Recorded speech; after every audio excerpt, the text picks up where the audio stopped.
Imagine waking up to find your home isn't yours anymore, hijacked by the very people you're forced to call neighbors.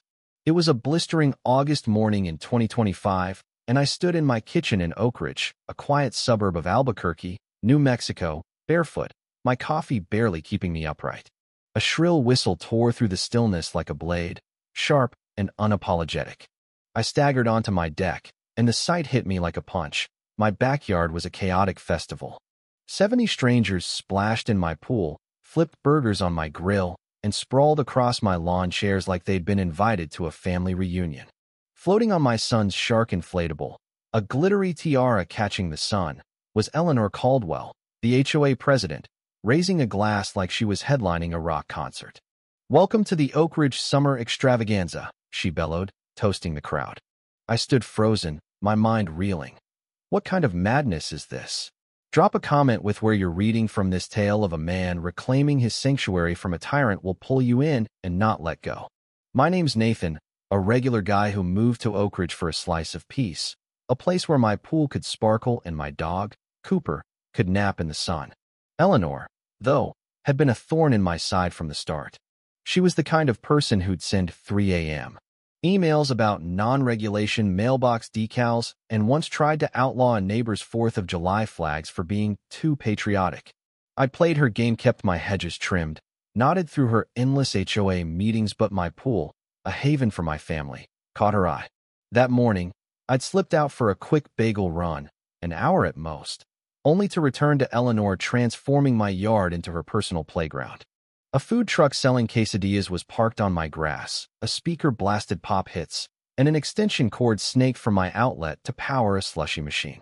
I waded through the chaos, dodging a kid with a super soaker. A woman in a sundress handed me an empty cooler. "More ice, please." I snapped, "Who the hell are you?" A guy in flip-flops high-fived me. Killer bash man. I was an intruder in my own home. I marched to the pool where Eleanor lounged, her oversized sunglasses amplifying her smugness. "Nathan, you're here," she chirped, as if I'd RSVP'd. "I told everyone you're ecstatic to host." My fists clenched. "You're in my pool with a damn circus. There's a truck tearing up my lawn." She waved a hand dismissively. "It's about community, Nathan. This pool's just wasting space." I made flyers. She pointed to neon pink sheets screaming summer extravaganza in a font that looked like it was designed by a toddler. "Saved you a quesadilla," she added, gesturing to a soggy tortilla on a paper plate. This wasn't a party, it was a hostile takeover, a deliberate slap in the face. I called the police, but dispatch was no help. "No forced entry, sir." "Sounds civil." "Got your deed." I slammed the phone down, collapsing on my couch as Eleanor led a poolside limbo contest, Cooper trapped by the fence, whimpering. My blood boiled. She'd stolen my home, my peace, and I was through playing nice.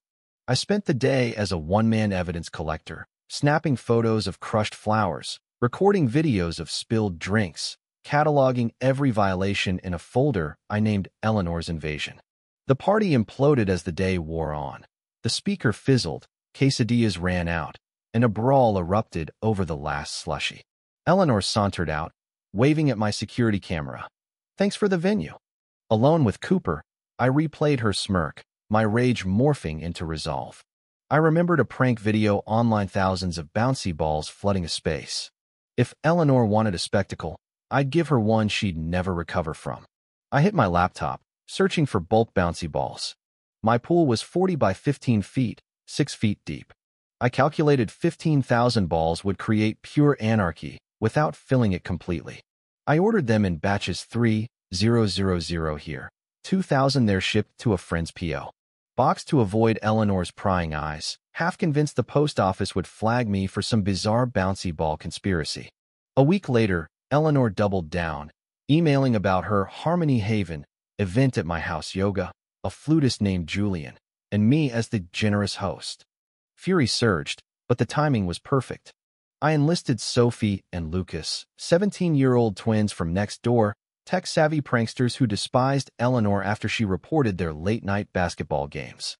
They were all in, crafting a PVC launcher with an air compressor that could fire balls like a confetti cannon. We stashed 15,000 balls in deck storage, garden planters, and mesh bags sunk in the pool. Eleanor dropped by days before, clipboard in hand, barking orders. Trim those shrubs, Nathan. Move the grill, Julian's vegan. I gripped a rake, my knuckles white. This is my property. She scoffed. Don't be stingy. It's one afternoon. The day before, my neighbor, Mrs. Lillian, a reserved widow who'd lived in Oak Ridge for decades, pulled me aside. Eleanor's been bullying us forever, she whispered. She tried to find me for my lavender bed, said they attracted ants. Whatever you're planning, make it big. Her words lit a fire in me. This wasn't just my battle. It was for every neighbor Eleanor had crushed. Saturday night, Sophie, Lucas, and I turned my yard into a prank war zone, hiding the launcher behind a trellis, scattering decoy yoga mats to lure Eleanor to the strike zone, and rigging GoPros to capture every angle. Sunday morning, her crowd trickled in yoga enthusiasts, hipsters sipping matcha, and a few HOA loyalists. Eleanor swept in, a whistle around her neck, rearranging my patio furniture like she'd bought the deed. I stayed calm, a hidden camera under my shirt recording her every move.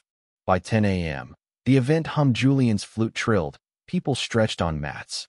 At 10:20, I stepped forward, my voice steady but laced with intent. Big thanks to Eleanor for this peaceful vibe, I said, locking eyes with her. I've got a special surprise for our community leader.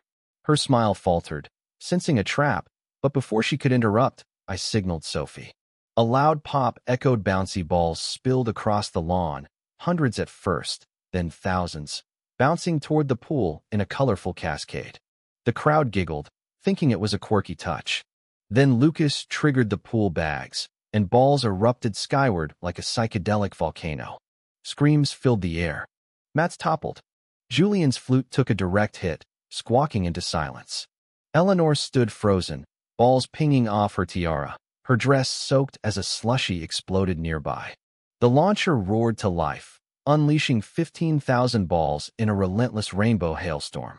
Guests slipped, a kombucha bottle shattered, someone dove into a rose bush. Eleanor, her whistle dangling uselessly, shrieked, "What have you done?" I caught a ball midair, tossing it lightly. You wanted a party, Eleanor. I brought the bounce. Sophie and Lucas filmed every second, their cameras catching slow-motion pandemonium. Guests fled, some laughing hysterically, others shouting, "This is unhinged." Eleanor, drenched and disheveled, sputtered incoherently. I leaned in, voice low. Next time, ask permission. By noon, my yard was mine again. Cooper chased stray balls across the grass, and I stood on my deck, adrenaline fading into satisfaction. The twins' video, titled HOA Queen Drowned in Bouncy Ball Chaos, rocketed to 3 million views in days. Memes flooded the internet. Eleanor's shriek remixed into dance tracks, her tiara photoshopped onto cartoon villains. She called an emergency HOA meeting, accusing me of assault, but the board, having watched the footage, shut her down cold. You're lucky he didn't press charges. Her cease and desist letter crumbled when my sister, a lawyer named Lauren, fired back with a $10,000 claim for property damage and emotional distress. Weeks later, Eleanor's house hit the market, a for sale sign hammered into her pristine lawn. Oak Ridge exhaled, kids skateboard without fear, Mrs. Lillian's lavender bloomed unchecked, and neighbors waved freely. I grilled steaks on my deck, Cooper dozing nearby, a stray bouncy ball rolling from a bush. Peace settled over my home, hard-won and sweet. Then, one evening, an envelope appeared on my porch, no return address. Inside was a note from Eleanor, her handwriting tight. I overstepped. Your stunt showed me that. I'm leaving. Not quite an apology, but a crack in her armor. I stood by the pool, the water glinting under the stars, and wondered if I'd crossed a line. Had I served justice, or had I tipped into vengeance by making her a viral punchline? Was Eleanor a monster, or just a woman lost in her own need for control? The questions gnawed at me, leaving room for doubt. I thought of Mrs. Lillian, of the neighbors who thanked me quietly, of the kids playing in the street again. My prank had freed Oak Ridge, but at what cost? I'd turned Eleanor into a cautionary tale, her name synonymous with petty tyranny across social media. Yet her note hinted at something human beneath the clipboard, entire a flicker of self-awareness, maybe even regret. I folded the paper, set it on my counter, and stepped outside, the hum of crickets filling the air. Cooper nudged my leg, and I tossed a ball for him, watching it bounce across the lawn. The fight was over, but the weight of it lingered. Did I go too far, or was this the only way to stop her?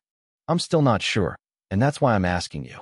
What do you think? Did I deliver the justice Eleanor deserved, or did I swing too hard by making her a global laughingstock? Have you ever faced an Eleanor, someone who stole your space or peace with a smile? Did you fight back, or did you let it go? Drop yes in the comments if you'd have unleashed the bouncy balls. No, if you'd have chosen a different path. Share your story. What happened when a bully pushed you to the edge? How far did you go to reclaim what was yours? Hit that like button if this story stirred something in you. And subscribe for more tales of standing tall against those who think they own your world. Let's keep fighting for our ground, one bounce at a time.